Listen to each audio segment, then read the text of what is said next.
ባለፉት 7 ዓመታት የለውጡ መንግስት በበርካታ ፈተናዎች ውስጥ አኩሪ ድሎችን ማስመዝገቡ ተገለጸ።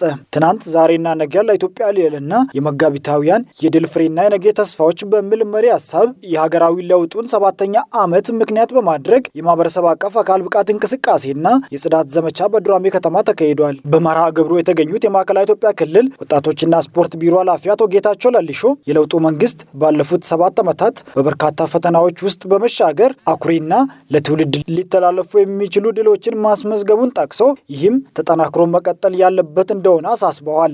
ያለፉትን 7 ዓመታት የለውጥ ጉዟችን ላይ የተመዘገቡ በርካታ ውጤቶች አሉ። እነዚህ ውጤቶች በሁሉም መስክ ውጤት የተመዘገበበት በኢኮኖሚው፣ በፖለቲካው፣ በዲፕሎማሲውም እና በተለያዩ መስኮች በርካታ ውጤቶች የተመዘገበበት እንደሆነ ይታወቃል። በዚህ አጋጣሚ እነዚህን ውጤቶችን በ7 ዓመት በለውጥ ጉዟችን የተመዘገቡ ውጤቶችን ይህ ኃይል ባለቤት ሆኖ ማስቀጠል ያስፈልጋል። የለውጡ መንግስት የጀመራቸውን ውጤታማ ስራዎች በማጠናከር የሀገራችን እድገትና ብልጽግና ለማረጋገጥ የጋራ ርብርብ ይጠይቃል ያሉት አቶ ጌታቸው ለሊሾ ሀገሪቱ የጀመረችውን የለውጥ ጉዞ እውን ለማድረግ በሰላም ግንባታና በሁሉም የልማት እንቅስቃሴዎች ህብረ ብሔራዊ አንድነትን በጠበቀ መልኩ እጅ ለእጅ ተያይዞ መስራት ያስፈልጋልም ብለዋል። ሀገራዊ ፖለቲካና የዲሞክራሲ ምህዳር በህብረ ብሔራዊ ወንድማማችነትና እህትማማችነት በአካታችነትና በአሳታፊነት እነዚህን በማጠናከር የብሔራዊ ፌዴራሊዝም ስርዓትን በሁሉም መስክ ስናስመዘግብ ቆይተናል። በ6 ዓመት ጉዟችን በለውጥ ማግስት በትርክ መዛባት ምክንያት ተፈጥሮ የነበረው መጠፋፋት፣ መበላላት፣ መገዳደል በፓርቲያችን የቀረበት ወይም የመከነበት እንደሆነ ይታወቃል። በመስራት ደግሞ ከተረጅነት ወይም ምርታማነት ለተሟላ ክብርና ሉዓላዊነት በሚል በርካታ ስራ ስንሰራ ቆይተናል። በዚህም የተመዘገቡ ውጤቶች ይታወቃሉ። እንደ ሀገራችን እስከ ኤክስፖርት ጭምር የሰራንበት ከኛ አልፈን ኤክስፖርት ያደረግንበት ጉዞ ነበር።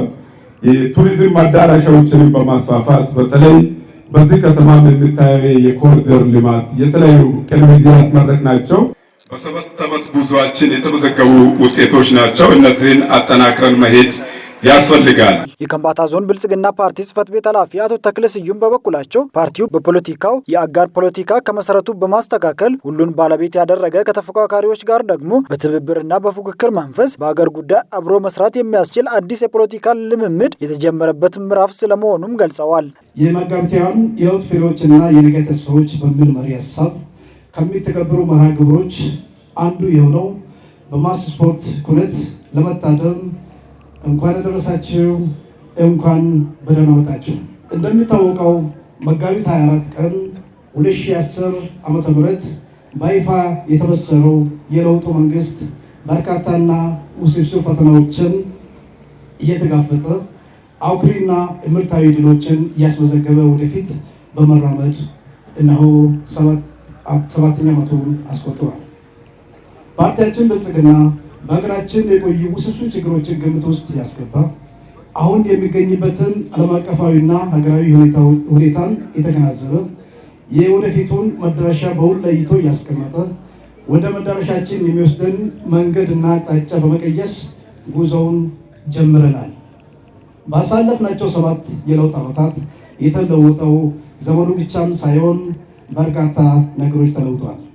በፖለቲካ የአጋር ፖለቲካ ግንኙነትን ከመሰረቱ በማስተካከል ሁሉን እኩል ባለቤት ያደረገ ከተፎካካሪዎች ጋር በትብብርና በፉክክር መንፈስ በሀገር ጉዳይ ላይ አብረን መስራት የሚያስችል አዲስ የፖለቲካ ልምምድ መጀመራችን በፖለቲካው ዘርፍ ምርታዊ ለውጥ እያመጣ ይገኛል። ለሀገራችን አብሮነት እንቅፋት የሆነውን ነጠላ ትርክትን ወደ ጎን በመተው ለኢትዮጵያ ሕዝቦች ሁለንተናዊ ፋይዳ ያለውን አስተሳሳሪና ገዢ ትርክትን ለመገንባት ጥረት ማድረግ ያስፈልጋል ያሉት አቶ ተክለ ስዩም የመጋቢታውያን የለውጥ ፍሬዎችና የነገ ተስፋዎች በሚል መሪ ሀሳብ ከሚተገበሩ መርሃ ግብሮች አንዱ የሆነው የማስ ስፖርት ከአካላዊ እንቅስቃሴ ባሻገር የብልጽግና እሴት የሆነውን ወንድማማችነትና እህትማማችነትን በማጠናከር የተጀመረውን የብልጽግና ጉዞ እውን ለማድረግ በትኩረት መስራት ይገባልም ብለዋል። ከምንም በላይ ለሀገራችን አብሮነት እንቅፋት የሆነው ነጠላ ትርክትን ወደ ጎን በመተው በምትኩ ለኢትዮጵያ ሕዝቦች ሁለንተናዊ ፋይዳ ያለውን አስተሳሳሪና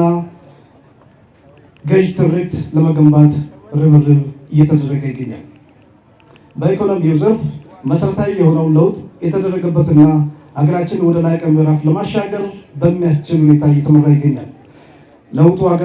ለውጡ ሀገራችንን ከተረጅነትና ልመና በመላቀቅ ወደ ብልጽግና ማማ የመሻገር ግብ ይዞ በሀገር በቀል እሳቤ ከአስተሳሰብ ጀምሮ ለውጥ እየመጣ ይገኛል።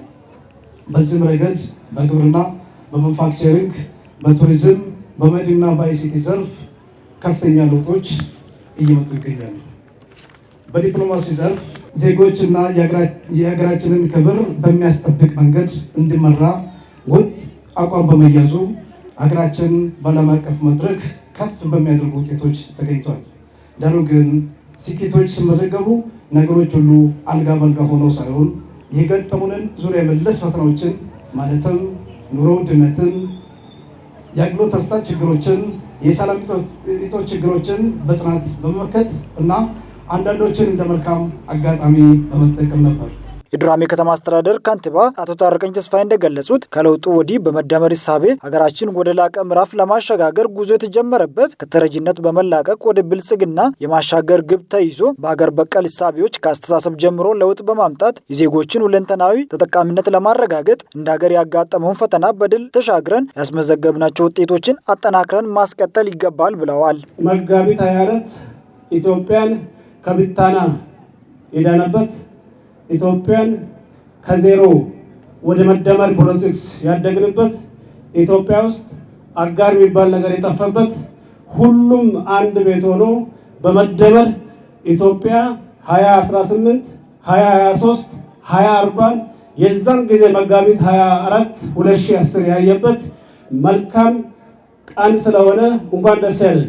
እንደኛም እንደ ማዕከላዊ ኢትዮጵያ ክልልም ብሎም እንደ ዱራሜም እንደ ከምባታ ህዝብም አዲስ የህዝብ ጥያቄ ምላሽ ያገኘበት በቀድሞ ደቡብ ክልል ስንጠይቅ የነበረው በፍትሃዊነት የመልማት ጉዳይ፣ በፍትሃዊነት ስልጣንን ሼር የማድረግ ጉዳይ በደኢህዴን መቃብር በተባለበት ብልጽግና ከመጣ በኋላ እኛም የዚህ ተካፋይ የሆነበት ዞናችን ዱራሜ ከተማ የገጠር ክላስተር መቀመጫ የሆነችበት የትሩፋቱ ተጠቃሚ ስለሆነን እንኳን ደስ ያላችሁ፣ እንኳን ደስ ያለን።